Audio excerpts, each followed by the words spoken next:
This podcast replay is brought to you by Moodius Dental. They offer same-day dentistry with the latest CERIC technology. Take advantage of your insurance benefits for 2019 before the year runs out and they're all gone. Call 305-821-0231 or moodiusdental.com.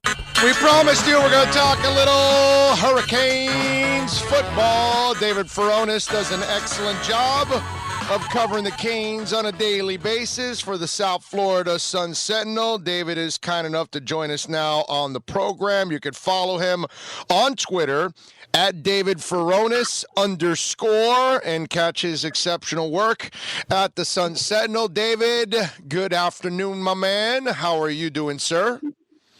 Good afternoon, Big O. Doing well. How about yourself? Very good, very good. You're headed to meet Flo, huh? Yes, yeah. Filling in on Dolphins right now. Just writing another Kane story. Our Dolphins writers, Safed and Omar Kelly, who do a great job. Still traveling back, so I'll have that under control in a little bit. In other words, they're a bunch of slackers, and you're making up for it. That's all. All right, come on. Let's just call it like we see it. Let's call Safed and Omar what they are. They're a bunch of stinking slackers that they can't be there on time for their damn job, and you got to pick up the slack. That's it, bro. Come on. Right. That's it. I'm sure they said that's the only flight they could find, but they're trying to take an extra day in New York. We get it. New York, right, exactly, right? Yeah. These guys wanted to go have a nice steak dinner today and then and hang out and then leave, you know. That's probably what they're you know they're doing something out there. They're just having some, but they probably had the girlfriend or the wives go up there and they're hanging out in New York today and all that, and they got you working hard. You know what I mean? That's no comment. I tell you, what a bunch of slackers. All right, so hey, what's it feel like that you're about to cover a coach that overachieves with talent, but you're constantly covering a coach that underachieves with talent? Oh boy, you're putting me right down. The first one. I just find it easy that Flo wins with less and Manny loses with more. I just have a hard time with that one. That one bothers me a little bit. It is a big disappointment to finish the way UM did with those two losses. I mean, FIU and Duke, I still can't get over that we have seen the day that FIU has beaten the University of Miami in a football game. I mean, it wasn't even 20 years ago that we saw, when I watched Andre Johnson hold up the ball at the end of the Rose Bowl, winning the national championship game against Nebraska, the last title for UM. Albeit, maybe the Ohio State one next year, we could say something about that. But FIU hadn't even played football yet. They hadn't even started playing football games yet. And we have already seen the day where FIU can beat UM in a football game. It's mind-boggling to me. But, yeah, 6-6 and ending up in the Independence Bowl, Shreveport, Louisiana, day after Christmas. Very disappointing. To finish the season that way. How's the recruiting gone? Because I know he hit the road right away. Have any negatives come from the way the season ended, or have they been able to kind of keep the ship straight?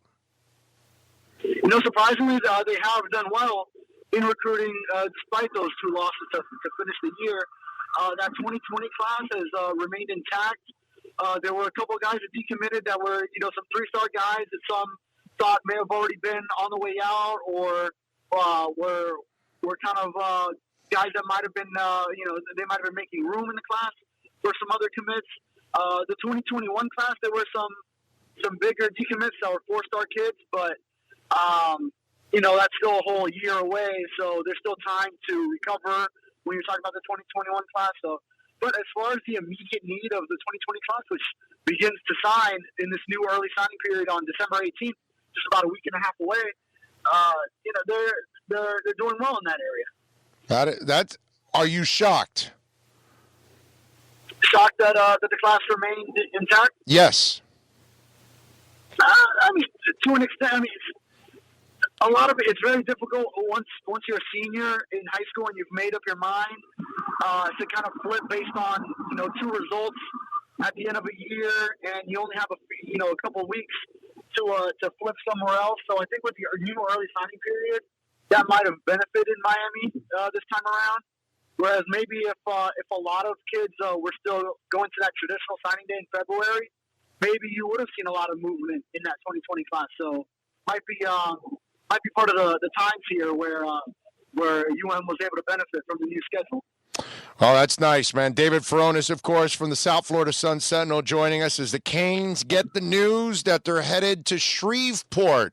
So you've got your – let me give you a Shreveport story. I pull out of Mobile, and I'm headed to – no, this is actually a funny story. This is something you'd never expect. Okay, so I'm headed from Mobile, Alabama to Dallas for the Super Bowl because, as you know, the Senior Bowl is the week before the Super Bowl. So I'm done with the Senior Bowl week. I drive over because my station's too cheap to pay for a plane ticket to fly, so I have to drive from Mobile to Dallas. Okay, fine. I drive through Shreveport. We're hungry, so we stop at Sonic's, okay? Mm-hmm. I still have the picture. We pull up to Sonic's, we make our order, we pull up to the window, and I'm in Shreveport, Louisiana, and there's an Asian dude taking care of our order at Sonic's, and his name is Bruce Lee. Boom. Oh. Yeah. The Bruce Lee? No, of course, the Bruce Lee is dead. But the fact that I ran into an Asian dude named Bruce Lee in Shreveport, Louisiana, come on, bro. Come on. That is insane. Come on. If you run into an Asian dude named Bruce Lee in Seattle, we're good. We're good. Right. Shreveport, Louisiana, and a Sonic's drive-thru, bro. A Sonic's drive-thru, okay? That's wild. That is wild, yes. And I actually told him, hey, can I take a picture of you? And he goes, happens all the time. I go, yeah. How many Asian dudes do you run into named Bruce Lee? Come on. Yeah, I can only hope my trip is so interesting. Yeah, no, it is Shreveport, Louisiana. There isn't much there, my brother. There is not much there. How do they feel about it, by the way, going to that bowl game? Well, we haven't gotten to talk to players yet, but, I mean, we already know two of them, even before the bowl was announced, had already decided they were not going to be playing in the bowl game. They were going to be sitting out. Defensive ends Trevon Hill, a redshirt senior, and Jonathan Garvin, who's a junior, who's going to be actually declaring for the draft early, figures to be probably a late-round pick, a day 3 pick. So we still haven't heard about a lot of the other guys. I mean, I think the expectation was kind of there. Once you lose those last 2 games, you're going to be toward the bottom of the totem pole as far as the ACC's allotment of bowl games. And, Shreveport is one of those games. And in 2014, when UM was 6-6 at the end of the regular season, that's where they ended up, and here we are again, 6-6 regular season, and that's where they're headed. Now, let me ask you something. So Trevon Hill's not going to play in the bowl game, but he's going to play in the Senior Bowl? Oh yes, he has an invitation to the Senior Bowl. I know, but you're listening to me, right? My man is going to pass up on the bowl game, but he's going to play at the Senior Bowl. That's the way I understand this, right? That's the way I understand it too, but there may not be. He hasn't officially said that or anything, so I'm thinking that. I'm thinking along the same lines as you, that is what he plans on doing. Now, there are people that will tell you that they felt that he was not utilized the right way there at times, and that he could have had even a better career overall there at the University of Miami, and that's why there's a lot of interest in him on the NFL level, because he's 6'5", long and lanky. This is a guy that's got a lot of athleticism. He comes from an area that produces a lot of talent in the Virginia area.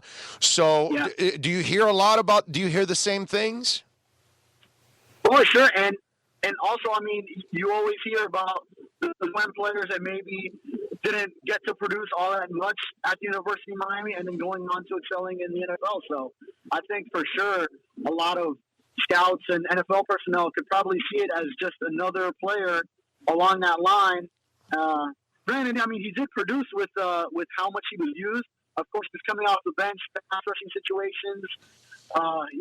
Greg Rousseau was starting for much of the end of the year, and then Jonathan Garvin was on the other side. And even before that, before Greg Rousseau was starting, Scott Patchen, another fifth-year senior who had been with Miami the whole way, was starting ahead of him. So, yeah, I mean, I could totally see that where teams could view it as a situation where he was underutilized and could really excel at the next level. I got to imagine that they're going to be pissed on the coaching side if he doesn't play in the bowl game, but he's willing to play in the Senior Bowl because it's more important about his career moving forward than worried about the team's success in a bowl game. That, hey, listen, I completely understand. It really means nothing in the big term because if you're going to go, in other words, if you're going to go out and ball out all week in the Senior Bowl, you'll make more progress as a player than you will against, Louisiana Tech in the Independence Bowl. You know what I mean? So business-wise, I do understand his decision, but I would imagine that on the UM side, they got to be taking that a little personal. Yeah, and Manny Diaz was on a teleconference with us earlier this morning, and he seemed to just call it that it's sort of the way college football is going nowadays, that more and more players in recent years are viewing it this way and taking that path, and he used the term, whether right or wrong. He's kind of indicating, to me at least, that he's not completely on board with that decision, but that he just sees that it's what's trending right now for a lot of these players to do it that way. David Furones, Canes beat writer for the South Florida Sun-Sentinel, joining us as the Canes are invited to the Independence Bowl against Louisiana Tech. They're favored by 7.5 right now. The over and under is 49.5. That's the opening line. Do you like them in this game? This will not be an easy game for them. Louisiana Tech is a little bit of a pain in the ass. Plus, they might have home field advantage on this one, right? I would imagine. Yeah. No, they definitely will. That'll be they're an hour away from Shreveport and the Independence Stadium over there. So the Louisiana campus. So Whoop, David, you broke up there. David, are you still there? Do we have David? All right, let's see if we. There we go, David. We lost you for a second there. Go ahead. You said they are an hour away from Shreveport, and then we lost you. Go ahead. Yes, sorry, I'm driving into a parking garage. All good. Got me? All good, baby. Go ahead. Yeah, I was just saying, it's going to be a home field advantage for Louisiana Tech, just an hour away from Independence Stadium over there. Manny Diaz and Blake Baker are both coached there. Diaz spoke about kind of the atmosphere that they have around that team. They in that area, they have a fan base that is really into that Louisiana Tech Bulldog program. So I'm sure they'll show up for that game because that's a big deal for them. While it might be a kind of a bummer bowl for UM, it's going to be a big deal over there for them. So it'll be interesting to see how they come out and see how. I got you, David. Let me ask you, what happens on the coaching side? What's the conversation going to be like between Coach Diaz and Blake James? I know Blake isn't necessarily a football guy, but will there be demands to change anything on the coaching staff? Anything with Dan Enos? Anything on offense?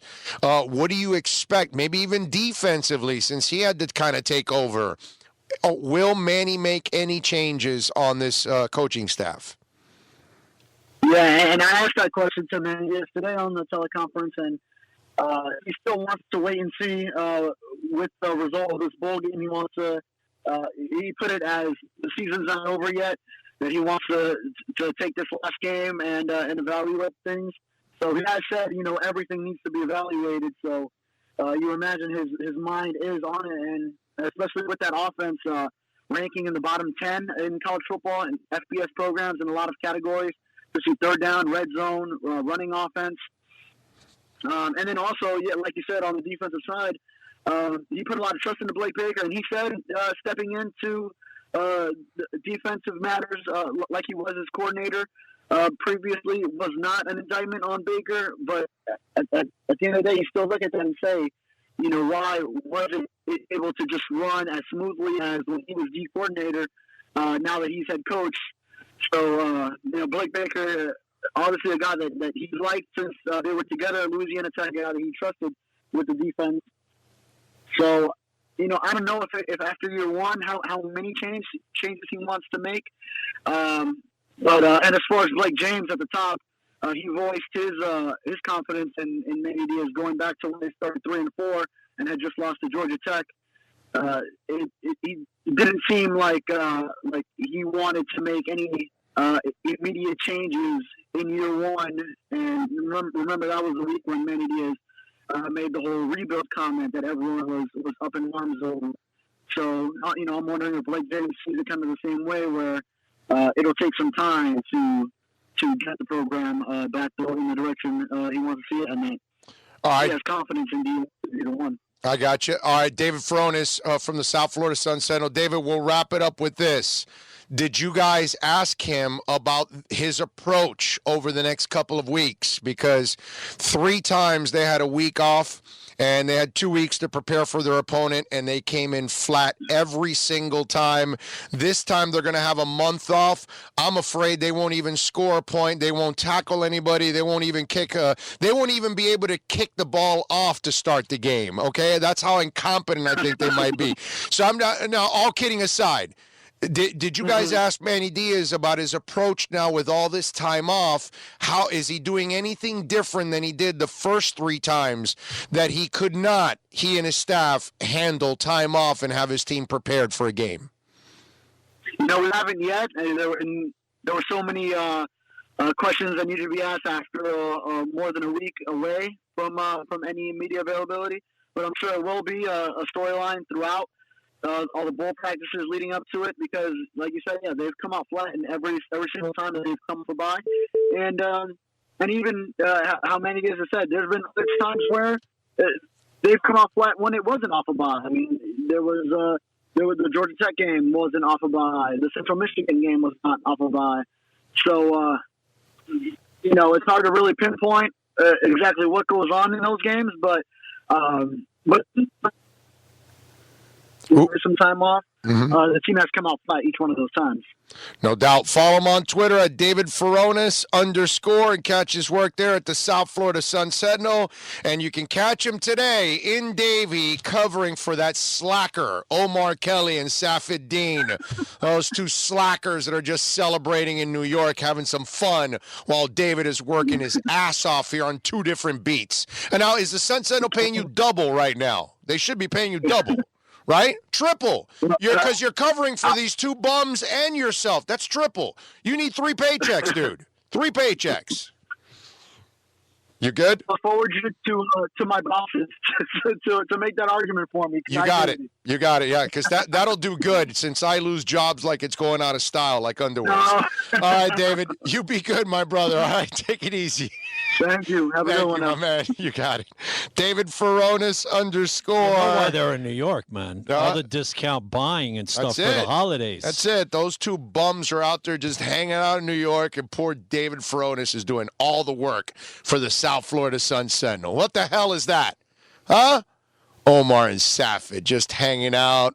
They're drinking right now. I know it. They're having some drinks. They're at some, foo-foo bar somewhere in the village, hanging out and laughing at David Furones and the Sun Sentinel. And on top of all of that, when they're done with their drinks, they get the bill and they give it to the Sun Sentinel. Is that a life or what? That is awesome. In fact, you know what? Instead of picking on them, we should be celebrating them because they know how to hang out.